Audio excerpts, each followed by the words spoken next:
And Katie, if you're ready, we will go ahead. Oh, and Jane, do you want to start sharing your slides also?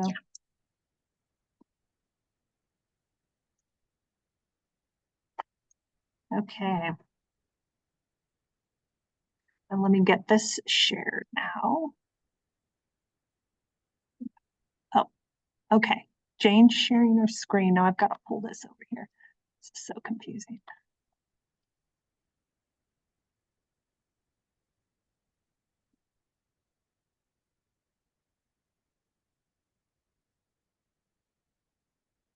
Okay.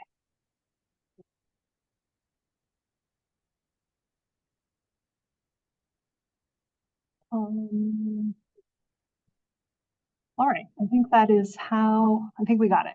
So side-by-side speaker. Okay. Thank you for bearing with me there. Jane Clary is the Vice President and Principal Water Resources Scientist with Wright Water Engineers in Denver, Colorado, where she is focused on water quality issues, water quality regulations, stormwater, and watershed management for 31 years.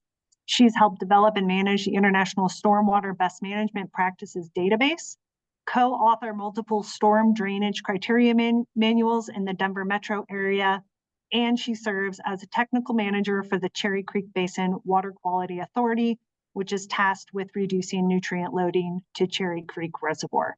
She has extensive experience, served on the Colorado Water Quality Control Commission under Governor Hickenlooper, recently completed a term as chair of the Urban Water Resources Research Council of the Environmental and Water Resources Institute of the American Society of Civil Engineers. And I could say so much more, but I don't want it to cut into our time with Jane.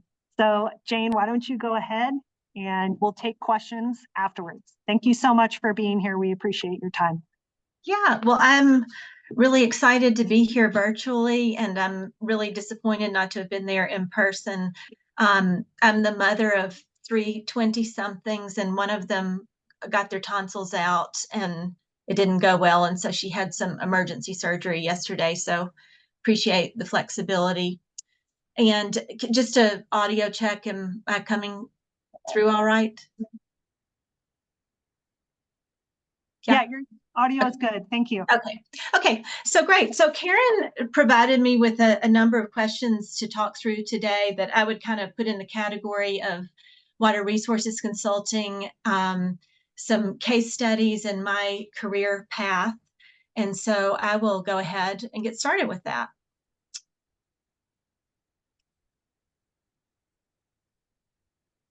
So my career path is I'm from Mississippi. I went to a public high school. From there, I went to Vanderbilt University and I got a degree in economics.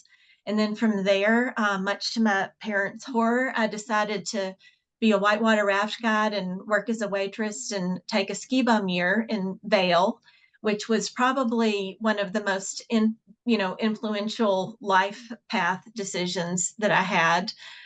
Because then I decided, I really don't think I want to practice economics. I think I'm really interested in environmental science. And so I had a complete career or a path change and went to University of Colorado to get a master's of environmental science back in 1992. And then from there, I basically had an informational interview with Ken Wright. I think we talked about mountain climbing and we had both climbed Mount Rainier and he decided to hire me. And so that's where I've spent my entire career since 1993. And I started out as a regulatory specialist, worked with water quality data, progressed to being a project manager, became vice president of our water quality and regulatory practice, and I currently serve on our board of directors. So that's a little bit of my career path. And a little bit about Wright Water Engineers. It was founded in 1961 by Ken Wright, and we're an employee-owned company with offices in Denver is our main office, but we also have offices in Glenwood Springs and Durango. And then we have a few people that work remotely in Fort Collins, Grand Junction, and near Greeley. We have about 50 employees, and most are civil engineers, but we do have some biologists, environmental scientists, geologist and hydrologist. Our work culture is that we are mostly in person, but we do have a few remote staff, and we do have some flexibility related to work arrangements. But we feel that interacting on a daily basis with people in person has a lot of benefits in terms of really getting to know people and just professional growth. Our clientele is really the full range of municipal, private, state, federal, nonprofit research organizations. We work for Colorado Water Conservation Board on wildfire response. We work for the U.S. Department of Justice on expert testimony projects. We work a lot with our local governments here in Colorado, so it's really kind of a broad range. And our practice areas are stormwater quality, watershed management, stream restoration, storm drainage and flood control. We do some traditional municipal water supply and wastewater design work. And we kind of focus on smaller municipalities, smaller systems. I do a fair amount of water conservation work, which I'm not really going to talk about today, but that's an interest that I have, the integration of water quality and water conservation. We have a water rights practice, wetlands practice, groundwater hydrogeology, and we do a lot of expert testimony in this range of practices. So, responding to some of Karen's questions, some of my career professional highlights when I think back over the last 31 years or so, some of the things that have been enjoyable and special to me, and also that have aided in my own professional growth, are listed here. And one of them is participating on the Urban Water Resources Research Council, which I've kind of run the gamut of the officer positions there, and I'm currently a past chair of that council.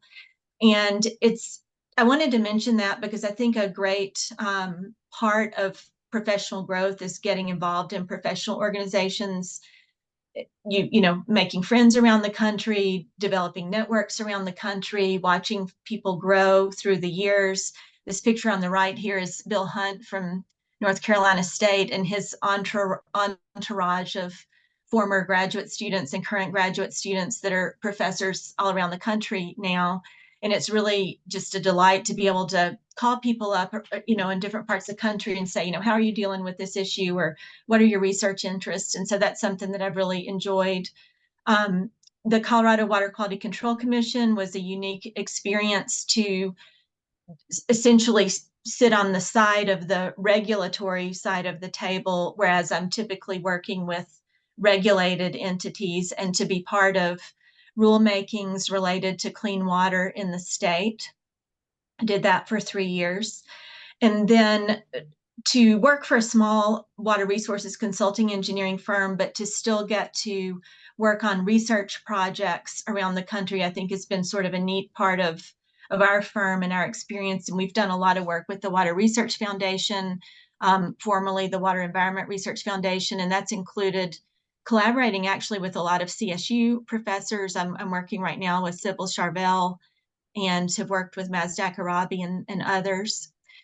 The fourth kind of unique experience, and it's one that I'm involved with now, is that I'm serving as the technical manager for the Cherry Creek Basin Water Quality Authority, which has a board of directors that includes elected officials and governor appointees, and it's funded by taxpayers. And so that's a unique type of experience. I've also really enjoyed working with the Mile High Flood District in Denver throughout my career, related to regional storm drainage criteria and water quality. And the purpose of those projects is really to protect the public health, safety, and welfare and the environment. And so I would say that the theme related to who do these projects benefit and who do some of these experiences benefit, it really is for the benefit of the public and the environment. So today, to kind of illustrate some of the types of projects that I work on, I picked 3 examples, and I'm going to go through these kind of quickly just in the interest of time, just to kind of give you a flavor of what some of these look like. And they go from a national project, the International Stormwater BMP Database, to a big regional project with Cherry Creek Basin, and then a smaller nonprofit project with the Big Dry Creek Watershed Association. So the first one is the International Stormwater Best Management Practices Database. And the website is here. And it's a unique project because it started in the mid-1990s. It was funded by EPA through a grant to the American Society of Civil Engineers. And the thing about it is that it was really what I would call one of the original crowdsourced projects where researchers, engineers, municipal managers from around the country collaborated, came together, put personal ambition aside to create this database of performance studies to help further the understanding of why certain stormwater control measures help to protect water quality better than others. How can we design them? And it's just been a great experience to get to know so many people and just see the good things that happen when people are willing to share their data in the interest of furthering the profession. So the BMP database, any report that I'm going to talk about today is available on our website here. And the project started really focused on urban stormwater and how do we reduce pollutants in urban stormwater runoff. But then we thought, well, we really would like to be a one-stop shop and think about stream restoration. How do we keep our streams in good condition as they receive runoff from various land uses? We want to look at how our highways are responding in treating urban stormwater runoff. We want to incorporate agricultural BMPs. And really all of this is for the benefit of or furthering Clean Water Act goals of fishable, swimmable waters. Here are a few pictures of some urban stormwater control measures. And on the upper left hand, this is a bioswale. The one to the right is just a traditional extended detention basin that you'll see in a lot of commercial areas. The lower left is a roadside linear bioretention facility on Brighton Boulevard in Denver. And then the one on the lower right is a forebay in the Udall wetland area in Fort Collins. So the types of studies that we include in this database are listed here, and through the contributions of researchers from around the country, we've collected almost 800 different studies. Those range from kind of traditional practices to green infrastructure to manufactured treatment devices. And we essentially take the data from these studies and synthesize it in a big summary statistics report. We produce tables that look like this. This is a total phosphorus table with all kinds of statistics and hypothesis testing. And I'm not going to talk through this, in the interest of time. But basically, the theme that I wanted to convey here is just the importance of evidence-based decision-making, having a good understanding of statistics and what is meaningful when we're looking at performance or trends over time. But kind of taking that table and pulling a couple of examples out of it related to how we use the BMP database. One of the things that we've done is we've looked at bioretention facilities in Colorado for total phosphorus and tried to get a feel for is what's coming in better than what's coming out, or how are these things performing? And so here are just 5 different samples of 5 different facilities that have been monitored by various entities, and 2 of them are in Fort Collins. And one of the findings is that, these facilities are actually exporting phosphorus on a concentration basis. We need to look into this and see what we can do to change the media that's needed to support plants and also support infiltration, and see what we can do to tweak that and make some improvements. And so that would be an example of how this database has been used and has led to revisions to design criteria that the Mile High Flood District has put out. The other thing that we focus on related to the BMP database is not just looking at water quality concentrations, but also looking at the volume related component of stormwater runoff and trying to encourage stormwater control measures that disconnect impervious surfaces. We don't want to go roof to parking lot to storm drain to stream.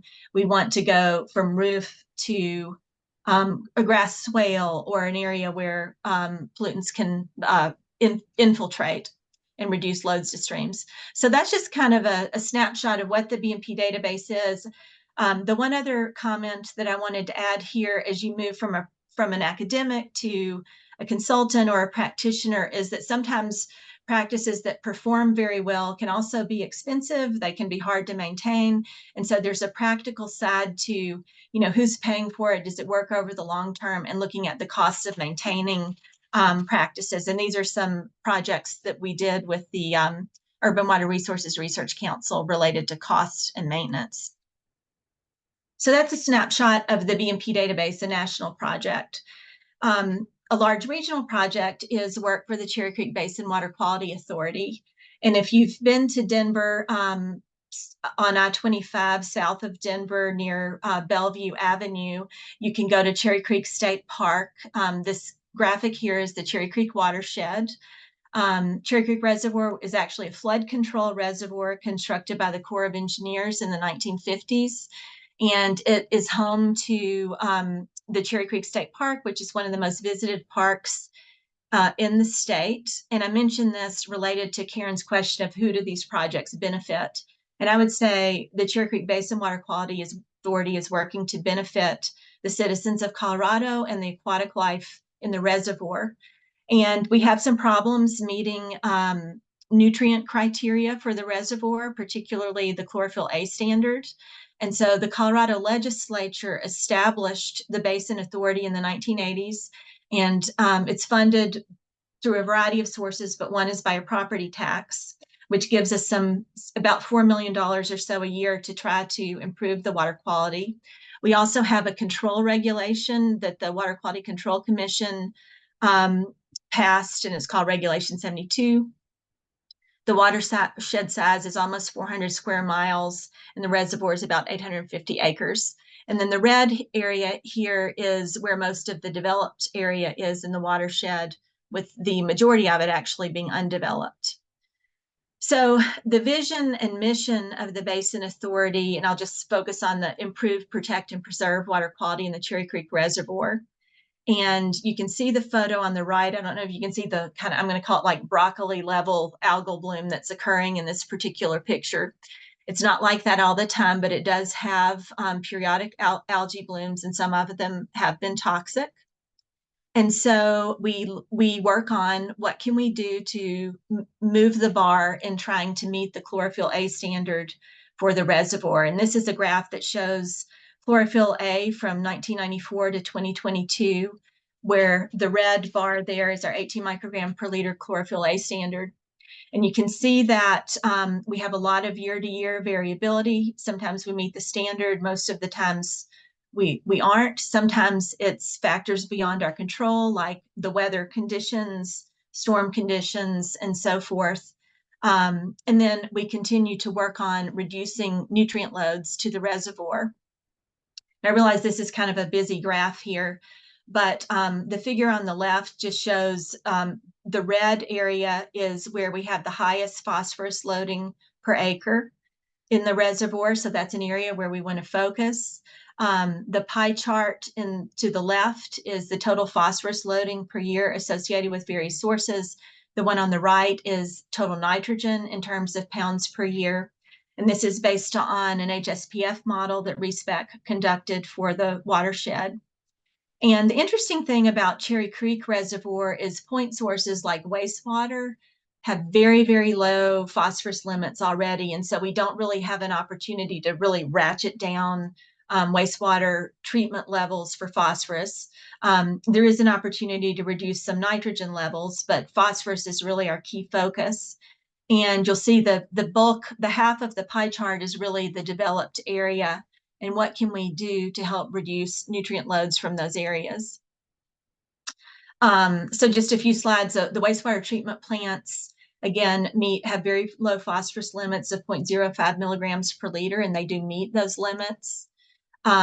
We focus on trying to reduce stormwater loads, and this is a stormwater BMP. It's a cottonwood wetland system. And the top photo is what that system looks like during dry weather conditions. The one below shows what it looks like during a major flood condition. The graph to the right shows how each of the two ponds inflows and outflows compare using box plots, where you can see that both of the wetland ponds in the system do help to reduce phosphorus loading. So we focus on looking at where can we find projects like this that can benefit the watershed, and we pay to maintain them over time. We also try to reduce internal nutrient loading in the reservoir. We have a reservoir destratification system that tries to keep that bottom layer of the reservoir aerated so that there's oxygen there, so that we don't get internal phosphorus release from the sediment. So that's one of the things we do. So that's just some snapshots from the Cherry Creek watershed. And so then I'll switch gears a little bit to a smaller organization, which is the Big Dry Creek Watershed Association. That's a nonprofit. We're a 501c3, and I've worked with them since the late 1990s. And they are funded by City and County of Broomfield, Westminster, North Glen, Thornton, Adams County, and Weld County, and the Woman Creek Reservoir Authority. And we have a much, much smaller budget than the Cherry Creek Basin does, but we've done a lot of good work over the years. And so I just wanted to talk a little bit about this watershed. It has rocky flats in the headwaters, and the U.S. Department of Energy was actually one of our original funding entities in the early days of the Watershed Association. We have Stanley Lake, which is a key factor that affects the hydrology of Big Dry Creek. And then we monitor from upstream to downstream, as shown by these green monitoring locations. And then this watershed is also smaller than Cherry Creek. It's about 110 square miles, and it crosses a range of undeveloped, urbanized, and agricultural areas. And several of your CSU colleagues have done graduate projects in this watershed, and we've collaborated with some research from some of your folks. So one of the things that we focus on is science-based decision-making, evidence-based decision-making. We want to make sure that we understand water quality trends in the watershed, where we are and aren't meeting water quality standards. We monitor nutrients, metals, E. coli. We do macroinvertebrate fish and habitat assessments, and we help fund the USGS gauge. We focus a lot on whether we're meeting the state's assigned water quality standards, and I won't talk through these, but there are a variety of, nutrients and metal standards that are in place to protect beneficial uses, and some of them we don't currently meet. So we try to better understand why we don't meet them and what we can do about those. We have a total maximum daily load for E. coli, which is fecal indicator bacteria, that splits the watershed into three components: the urbanized area above the wastewater plants, the middle area, and the agricultural area. One of the things that's hard about bacteria, fecal indicator bacteria, is it can come from human sources, pets, geese, raccoons in the storm sewer. There are a lot of different sources, and it can be kind of challenging to tease those out, but that's something that we've been working on. We also look at long-term trends. This is an upstream to downstream graph for E. coli, where during the winter months, the non-recreation season, in the light blue, most of the sites will meet the E. coli standard. And then during the warmer summer months, during shallow flow conditions, low base flows and also storm events, we often don't meet the E. coli criteria. And then we see typically pretty, typical trends over time, but then periodically we'll see something change. And that's something that happened right around where Big Dry Creek crosses I-25 near the Thorn Creek Golf Course, where we've kind of had a flip there, where we're seeing high concentrations in the winter. We think that might be geese and beavers, but that's an example of, something that we would research. So I talked a little bit about hard to figure out water quality issues. Sometimes they're straightforward water quality issues, though. And an example here in Big Dry Creek would be we occasionally have issues with iron, and it's one of those pollutants where we can see, really strong correlations with total suspended solids. And we can say, we know if we get a big storm event and we have erosion, we're probably going to have elevated iron. We have a number of issues in the Big Dry Creek watershed that relate back to the Water Quality Control Division and Commission's 10-year water quality roadmap, where there's some statewide stakeholder groups that are looking at some really challenging water quality standards. Those include selenium, total nitrogen, total phosphorus, ammonia, and some others. And so I'm not going to go into this because it'd be a whole presentation unto itself. But I did want to talk about how Big Dry Creek's upstream to downstream trends look for some of these challenging pollutants. And one of them is total nitrogen, and the state's working on a phased implementation of stream standards for total nitrogen. And what we see in Big Dry Creek is that for our upstream to downstream monitoring stations here, the upstream locations can meet the state standards, but once we start having wastewater treatment plant discharges, it becomes more challenging to meet those standards and pretty costly for the wastewater plants to implement treatment to meet the standards. For total phosphorus, we see a similar kind of trend, but what we've seen is that this location, Big Dry Creek 2.0, which is below the Broomfield wastewater plant, is now meeting the standard. And that is because both Broomfield and Westminster have invested a tremendous amount of money in upgrading their treatment plant discharges. And so you can see Broomfield on the top and Westminster on the bottom, just massive reductions in phosphorus loading since the early 2000s.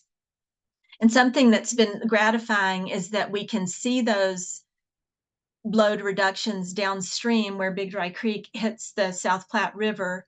And we can see from 1998 to 2023, just really tremendous reductions in nutrient loading. And those help to benefit the South Platte River, the Bar Lake and Milton Reservoir reservoirs downstream. And then I put these slides in for Karen related to her work with the South Platte Salinity Forum. We are looking at chloride and how Big Dry Creek is trending with chloride. And this shows chloride in stream 1997 to 2023. And there's definitely an increasing trend in the chloride concentrations that we're seeing in stream. And over the last few years, we've not met the chloride standard. And so this is a topic of interest. We're interested in regional collaborations to learn more about this. We do know that we have some seasonal trends with the concentrations being higher during the winter, and you can kind of see that in these scatter plots over time. So the last comment I wanted to make about Big Dry Creek is that if you're going to look at water quality in Colorado, you really do need to understand hydrology and how management of flows in the streams affect the water quality that you're seeing. And this set of pie charts here is just wraps around January, February, March monthly pie charts that show what percentage of the flows in Big Dry Creek are from Stanley Lake, and then essentially what percentage of those flows are mostly groundwater. And we see that a lot of the water quality issues that we have are related to when the stream really doesn't have much flow in it. So those are 3 case studies that kind of give you a sense of how we look at water quality issues, some of the reasons we look at them, who we look at them for. Karen asked that I comment on 3 issues or concerns in the water field that kind of tie to the work that I personally do. And I would say one would be water quality regulations and what that balance is between protecting water quality and having stringent water quality standards, and then what's achievable in terms of availability of technology, that economic cost, environmental feasibility. Nitrogen is an example. There are technologies that can get nitrogen really low in wastewater plants, but they have some economic consequences. They have some environmental side effects related to a reject stream of brine, chloride, some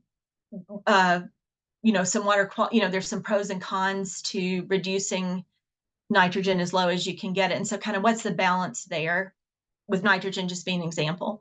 I think resilience to climate extremes and water shortages and drought What flows do we have in our streams to support aquatic life? How are we resilient to these extreme storm events that we may be seeing in Colorado and changing in timing of availability of flows? And then the third one I would say is identifying and making progress on controllable sources of pollution, really focusing on issues that we can make a difference in.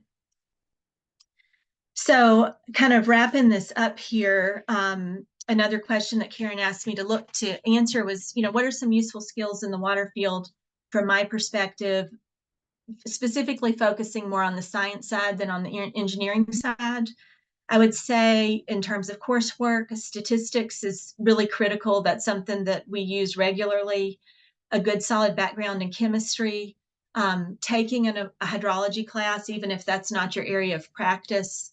Biology, I think in terms of looking at aquatic life, types of aquatic life, fish, macroinvertebrates, and how they relate to water quality. If you want to go into looking at, being a wetland scientist, then vegetation, soils, and so forth, I think are important. A class that I took in graduate school was kind of an applied policy regulatory water rights class, and that was very valuable to me to just get some vocabulary on some of these issues that I think that you really learn on the job, but to have kind of that starting place of, what are the basics of the Clean Water Act, for example. And then I think a basic skill requirement that makes you a utility player is just good, strong, solid GIS skills. So that's some coursework that I think is useful. Something that in our firm is really important is clear writing and speaking. And so those are skills that scientists and engineers don't always have. And so if that's something that you struggle with, I think that's worth, taking a writing class, going to Toastmasters or that sort of thing to up your speaking if that's an area that's a challenge. I think in terms of success in consulting, I think having a strong work ethic where you're really committed to excellence is key. A sense of responsibility to own your own work, think about how your product is going to serve your client, going beyond maybe just the task assignment you've been given, but thinking bigger picture about just wanting your work to be excellent. I think tenacity, there are some wicked problems out there and there aren't easy answers to a lot of these. And so just sticking with hard issues and working through problems that don't have black and white solutions. And then I would say at companies like Right Water, a sense of entrepreneurship, building your own future, what area are you interested in? And taking it upon yourself to beef up your skills in that area and become an expert in an entrepreneurial kind of way. So that wraps up my talk. I put a picture of my family here. I've got 2 CSU graduates. One's holding my grand dog there, the golden retriever.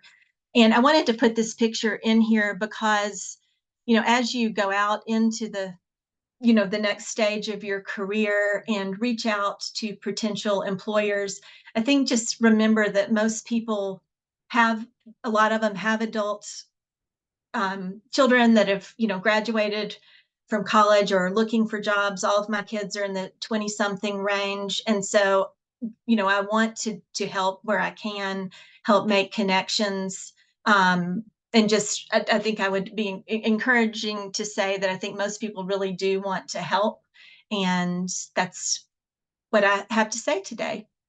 So I will stop sharing my screen and would be happy to answer any questions.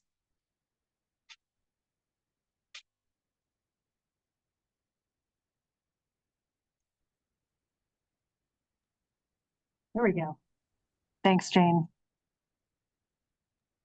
There we go. Okay. Thank you for your presentation. Any questions from CSU students first? Yeah. Yeah, thank you so much for being here. So I'm from Westminster, Colorado, and you mentioned Stanley Lake. Briefly, what kind of work do y'all do, like in with Stanley Lake? Did you catch that? Yes. Yeah. So Stanley Lake is in the headwaters of the Big Dry Creek watershed. And so most of the work that we do for the Big Dry Creek Watershed Association actually starts at the Stanley Lake Dam. So it would be what's downstream of Stanley Lake. But there is the Stanley Lake cities that include Westminster and North Glen and Thornton that collaborate on another program where they do water quality monitoring and protect the lake, make sure it meets its chlorophyll A standard. And the water quality in Stanley Lake is very good. It generally improves the water quality in Big Dry Creek downstream. So there are entities that work on protecting Stanley Lake water quality, I guess, but I'm not directly involved with that. Thank you. Fort Lewis College, you want to go? Have a go?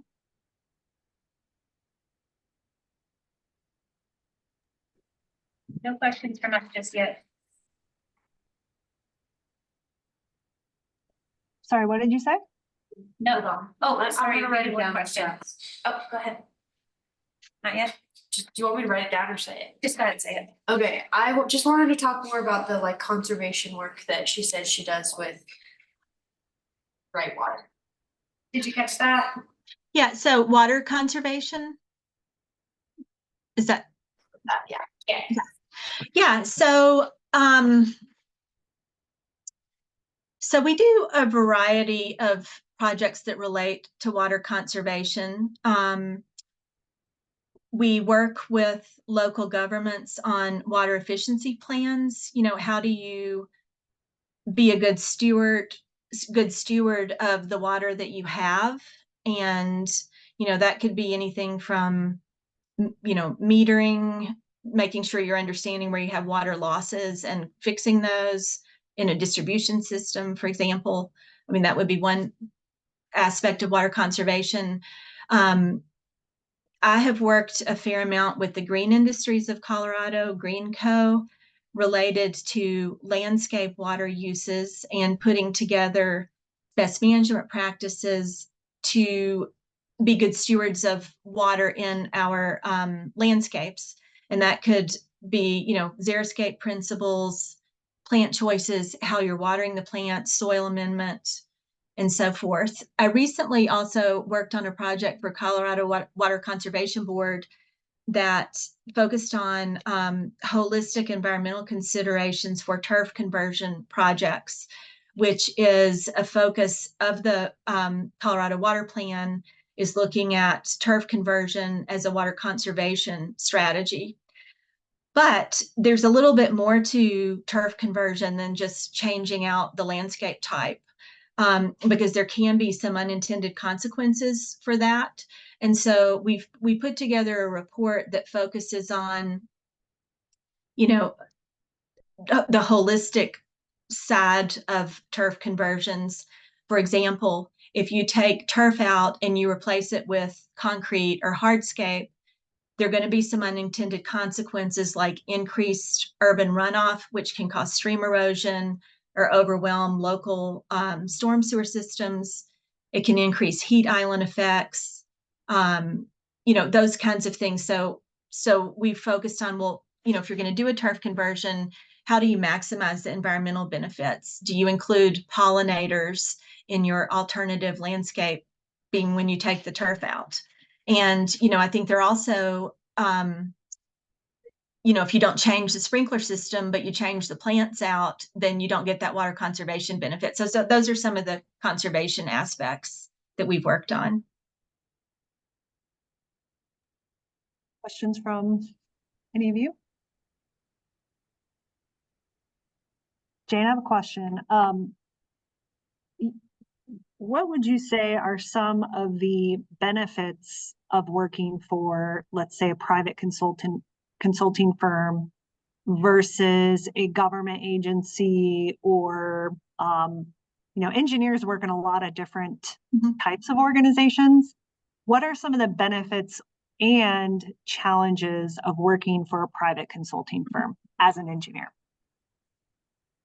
Yeah, I would say that my personal experience working at Right Water Engineers, which is, a smaller employee-owned firm, are that I've never been bored. And I think that that's one of the reasons I've been able to stay at Wrightwater for 31 years, just constantly changing projects that are difficult problems that are or like puzzles that you're trying to find the solution. So that's something that I've really liked about consulting. I think you also learn from the other experts that you work with, and so you broaden your knowledge base. I think the thing about consulting that some people don't like is that it can be stressful. It is a profession where you probably will have to work more than a 40-hour week sometimes. Maybe not every week, but some weeks you definitely will, and you have deadlines that are not flexible, and budgets that you have to meet for clients, and so sometimes those pieces can be challenging. If you work for a local government, sometimes there can be sometimes the hours can be more manageable, but I think there are also folks that work for local governments that put in extra hours too. So, and I would say to local government, you might have, maybe you are the stormwater manager for the city, and so you focus on that specific niche. Whereas if you're working for a consulting firm, maybe there are 10 different niches that you're working on. I would say our local governments really need great people that are, are part of science-based decision making that help our municipalities make good use of taxpayer funds. So I think it can be great working for a local government. I think that similarly, the state also needs well-trained scientists and engineers that are supporting the direction that our state is going. And so I think, I think that depending on your personal preference, you could enjoy working for a variety of different organizations. Just kind of, I think, how you're wired and what you like. Thank you. Orlos College, you have any other questions?